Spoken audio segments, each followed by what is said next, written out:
Bəli, Pezişkanla görüşdüm. Sual verdi ki, nə gəlmirsən? Dedim, o şeir deyirdi, Heydər Babiyə salam.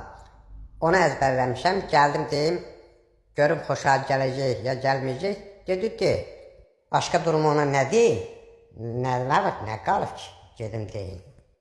Dedi, şeiri deyik, görüm nətər əzbərləmişsən. Elə olduğu kimi şeiri dedim. Heydər Baba, ildırımlar çaxanda, İlham Əliyev yumruğunu sıxanda.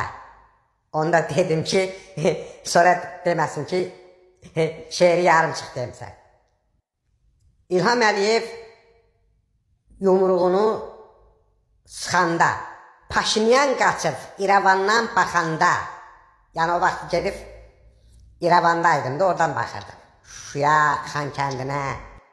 Sonra axırıncı kupletini özümdən yazmışdım. Heydər Baba, yolum səndən gəc oldu. Makron öldü, gələnmədi, gec oldu. Heç bilmədim, ayarıqgil necə oldu. Pua vurdu, biraz gec oldu, güc oldu. Mən nə bilim, ayrılıq var, ölüm var. Axı mənim Şuşada nə ölümüm var.